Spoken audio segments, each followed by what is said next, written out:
Hi everyone, Radhe Radhe. तो आज हम देखेंगे आपके पार्टनर की करंट फीलिंग क्या है, वो आपके बारे में क्या सोच रहे हैं। एंड जिन्होंने भी मेरा चैनल अभी तक सब्सक्राइब नहीं किया है, सबसे पहले सब्सक्राइब कर लीजिए, लाइक कीजिए, शेयर कीजिए। एंड एनर्जी क्लेम करना बिल्कुल भी ना भूला करें। एनर्जी क्लेम करने से क्या है ना, रीडिंग कनेक्ट होने के बहुत सारे चांसेस होते हैं। आपकी एनर्जी क्लेम करने से अगर आप यूनिवर्स को कुछ शेयर करते हैं तो आपको बदले में इनपुट ज़रूर मिलेगा, आपके पास वो एनर्जी ज़रूर आएगी। तो एनर्जी क्लेम ज़रूर क्या करें। और ये एक जनरल रीडिंग है, तो जितना पार्ट आपसे रेजोनेट हो उतना एक्सेप्ट करें, बाकी लेट गो करें। ठीक है, बाकी आप लेट गो कर सकते हैं, क्योंकि और एक टाइमलेस रीडिंग है। अगर ये जब भी आपको दिखाई देती है, आपके सामने आती है, इसका मतलब यूनिवर्स इस रीडिंग के जरिए आपको कोई ना कोई मैसेज देना चाहती है, इसीलिए रीडिंग आप तक आई है। तो इसको शुरू से लास्ट तक देखें, हो सकता है आपकी किसी क्वेश्चन का आंसर आपको इसी रीडिंग में मिल जाए। शेयर जरूर करें ताकि आप किसी की मदद कर सके। हो सकता है वो इंसान बहुत दुखी हो, उसको क्वेश्चन का आंसर ना मिल रहा हो, तो आपके थ्रू इस रीडिंग के जरिए उनको उनके क्वेश्चन का आंसर मिल जाए, तो शेयर जरूर करें। एंड सफलिंग के टाइम पे आप जिनके लिए भी ये रीडिंग देखना चाह रहे हैं, या जिनके बारे में भी आप सोच कर ये रीडिंग देख रहे हैं, अपने आंसर चाहते हैं, उनके बारे में ध्यान करें। सफलिंग के टाइम पे यूनिवर्स से प्रे करें एंड थैंक यू यूनिवर्स को बोले, thank you so much universe for guidance me. And आप जो है प्रे करें यूनिवर्स से, और 3 बार अपने पार्टनर के या जिनके बारे में भी आप रीडिंग देख रहे हैं उनका ध्यान करें। तो हम देखेंगे तो आपके पार्टनर की करंट फीलिंग क्या है, वो आपको लेकर क्या सोच रहे हैं। अगर एनर्जी क्लेम नहीं की है तो पहले कर दीजिए, रीडिंग बहुत चांसेस रहते हैं कनेक्ट होने के, मेंशन कीजिए। एंड अगर पॉसिबल हो तो आप लोग अपनी फीलिंग शेयर कर सकते हैं एंड अपने क्वेश्चन भी इधर शेयर कर सकते हैं। तो हम देखेंगे आपके पार्टनर की करंट फीलिंग क्या है। Please universe,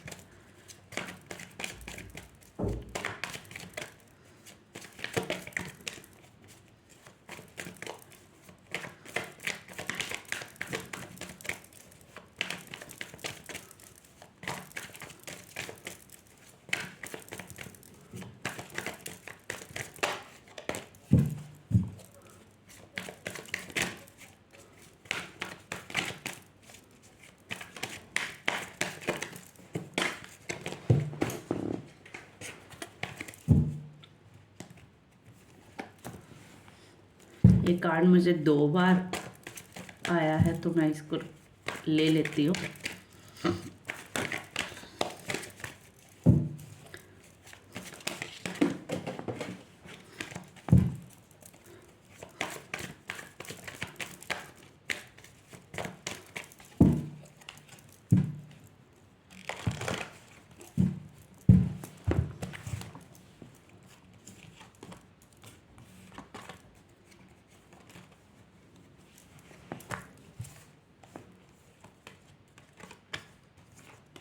okay,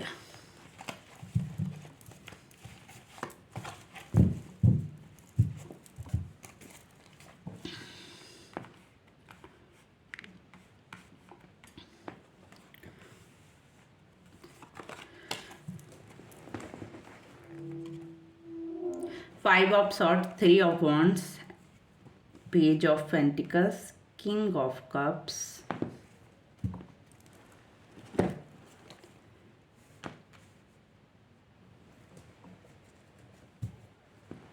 nine of pentacles, S of swords and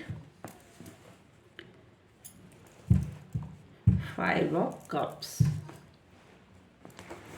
तो जैसे कि मुझे फील हो रहा है या दिख रहा है कि आपके पार्टनर कहीं ना कहीं बहुत ज़्यादा ईगोइस्टिक पर्सन है, बहुत ज़्यादा ईगो है उनका। मेजर इशू जो है वो ईगो है। उनको क्या है, झुकना पसंद नहीं है, लोगों को झुकाना ज़्यादा पसंद है, और किसी ना किसी चीज़ को ना वो होल्ड किए बैठे हुए हैं, किसी चीज़ को दिमाग दिल पे लगाकर वो बैठे हुए हैं। जिस चीज़ के बारे में वो सोच रहे हैं वो चीज़ कहीं ना कहीं उनसे दूर है।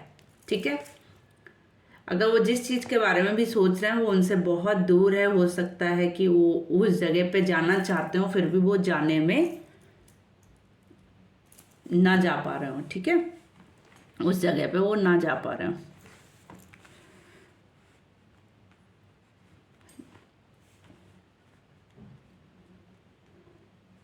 कोई चीज़ उनसे छूटी हुई है बट उसको वो मिस बहुत करते हैं। ऐसा नहीं है कि वो मिस नहीं करते, मिसिंग एनर्जी बहुत ज़्यादा है उनकी। एंड कहीं ना कहीं वो अपना जो कोई चीज़ है ना उसके ऊपर वो वर्क कर रहे हैं, स्पेशली मनी से रिलेटेड वो अपने ऊपर वर्क कर रहे हैं कि अर्निंग कैसे की जाए, ग्रोथ कैसे की जाए। कुछ ना कुछ वो प्लान कर रहे हैं, कुछ ना कुछ वो ऐसा कर रहे हैं जिससे उनकी ग्रोथ हो, इस चीज़ में वो आगे बढ़ सकें एंड जो चीज़ें उनसे छूट चुकी हैं उनसे वो मूव ऑन कर सकें।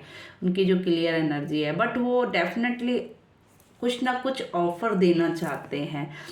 शायद हो सकता है कि वो इस रिलेशन से लेट गो करके आगे बढ़ना चाहते हैं, तो कोई ऑफर आपको दे सकते हैं एंड आगे बढ़ना चाहते हैं। बट आगे जो है ना बहुत डिसबैलेंस चीज़ें हैं, वो बढ़ना तो चाहते हैं बट उनको भी मालूम है ये आगे बढ़ने से उनकी लाइफ में कुछ अच्छा नहीं होने वाला है। भले ही वो ये डिसीजन लिया हो कि उनको लाइफ में आगे बढ़ना है, पीछे के रिलेशन छोड़ने हैं, लेट गो करने हैं, बट उनको ये चीज़ भी अब पता है कि आगे बढ़ने में खतरा ही है, आगे बढ़ने में उनकी लाइफ स्मूथ नहीं चलने वाली है। ये भी उनको अच्छी खासी फीलिंग आ चुकी है क्योंकि उन्होंने जो कुछ छोड़ा है वो बहुत स्मूथ था, बहुत अच्छा था उनकी लाइफ में।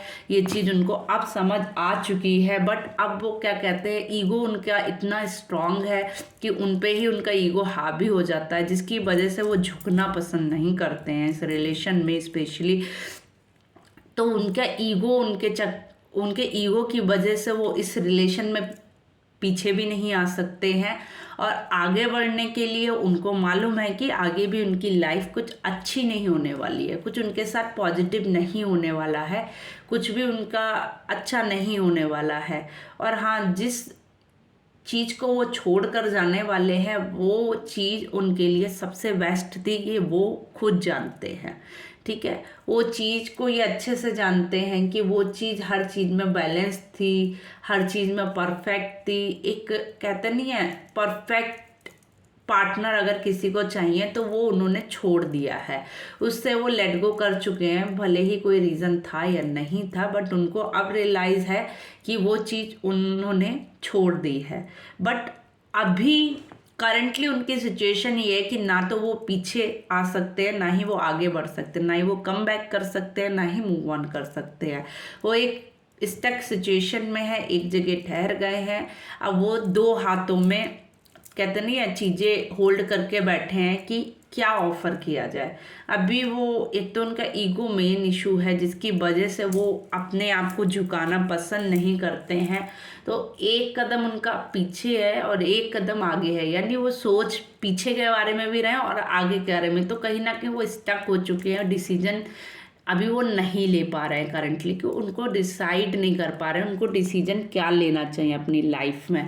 कहीं ना कहीं उनके इमोशंस बहुत ज़्यादा ड्रॉप हो रहे हैं, बहुत कहते नहीं है मूड्स भी बहुत ज़्यादा स्विंग्स हो रहे हैं उनके। बट कहीं ना कहीं एनर्जी उनकी बहुत कहते नहीं है एयर वाली है, बहुत ज़्यादा जल्दी मूड चेंज हो रहा है। कभी कुछ डिसाइड कर लेते हैं, कभी कुछ डिसाइड कर लेते हैं, कोई भी एक डिसीजन पे वो एक्चुअली पहुंच ही नहीं पा रहे हैं। कभी कुछ सोचते हैं, कभी कुछ सोचते हैं, उनके डिसीजन पल पल में बदलते हैं। मतलब सम फ्यू मिनट्स में उनके डिसीजन चेंज होते हैं। कभी वो आपके बारे में सोचते हैं, कभी वो फ्यूचर के बारे में सोचते हैं, कभी वो किसी और के बारे में सोचते हैं। वो डिसबैलेंस है उनका माइंड इस समय। करंटली वो जो सिचुएशन में है वो कुछ डिसीजन मेकिंग में है ही नहीं। उनको क्या चाहिए उनको खुद भी नहीं पता है, सच बताऊं तो। जो चीज़ें छूट गई हैं उनको भी नहीं देख पा रहे हैं, जो हैं उनको भी नहीं देख पा रहे हैं। एक कहते नहीं डिप्रेशन जो उनमें है, एक उनके नेगेटिविटी से घिरा हुआ इंसान जो होता है ना, वो सब कुछ सामने टेबल पे पड़ा होता है लेकिन फिर भी नहीं देख पाता है। तो उनके साथ वही है कि उन्होंने अपनी आंखें बंद कर ली है, सब कुछ सामने है फिर भी उनको कुछ नज़र नहीं आ रहा है। वो कुछ डिसीजन ही नहीं ले पा रहे हैं। उनको मालूम है उनके लिए क्या बेस्ट है और क्या नहीं, फिर भी वो डिसीजन लेने में अभी नहीं ले पा रहे फिलहाल तो करंटली वो डिसीजन।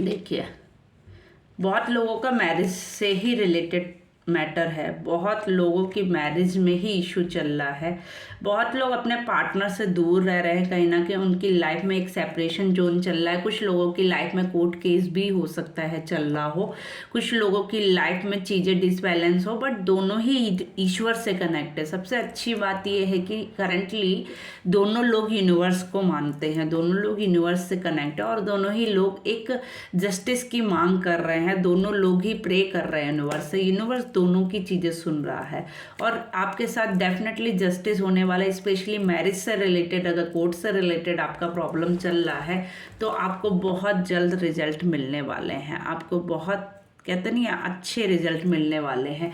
जो आपके लिए सही होगा मुझे लगता है वही आपके साथ होने वाला है। चीज़ें कहीं ना कहीं आपने यूनिवर्स को हैंगओवर कर दी हैं, अभी आप भी हार चुके हैं लड़ लड़ के, तो अब आपने और उन्होंने दोनों ने ही शायद यूनिवर्स को चीज़ें हैंगओवर कर दी हैं। आप स्पिरिचुअल बहुत है, ये एनर्जी जो दिख रही है वो आपकी ज़्यादा है कहीं ना कहीं, क्योंकि आप बहुत ज़्यादा स्पिरिचुअल है, आप यूनिवर्स को बहुत ज़्यादा मानते हैं कहीं ना कहीं। आप जस्टिस की मांग भी अगर किसी से कर रहे हैं तो वो ऊपर वाले से कर रहे हैं कि आपको मेरे साथ इंसाफ करना है, आपने जो भी मेरे साथ गलत हुआ है, आप किसी और से नहीं बोल रहे हैं, आप यूनिवर्स से डायरेक्ट बात कर रहे हैं कि आपको ही अब ये प्रॉब्लम सॉल्व करनी है, किसी और को नहीं। कहीं ना कहीं आप यूनिवर्स से प्रे कर रहे हैं कि जो भी आपकी लाइफ में प्रॉब्लम क्रिएट हुई है या जो भी आपकी लाइफ में करेंटली सिचुएशन चल रही है या आपके साथ सही हुआ या गलत हुआ है, ये यूनिवर्स को आपने छोड़ दिया है कि अब इंसाफ आप कीजिए। मैंने आपको हैंगओवर अपने आप को कर दिया है। कहीं ना कहीं आप बहुत ज़्यादा मेडिटेट करते हैं, यूनिवर्स से कनेक्ट रहते हैं, अपनी कोई भी बात या अपना दुख आप यूनिवर्स से सबसे पहले शेयर करते हैं। आप सब कुछ छोड़ दिया ऊपर वाले पे, बट आपको रिजल्ट बहुत जल्द मिलने वाले हैं और बहुत जल्दी आपके यूनिवर्स सुनने वाला है। यूनिवर्स आपको एक ग्रोथ की तरफ ले जाने वाला है, कोई ऑप्शन आपकी तरफ भेजने वाला है, कोई कहते नहीं है आपकी तरफ कोई अपॉर्चुनिटी भी आने वाली है, कोई गुड न्यूज़ स्पेशली आपके पास आने वाली है। बहुत जल्द कोई गुड न्यूज़ आपके पास आने वाली है।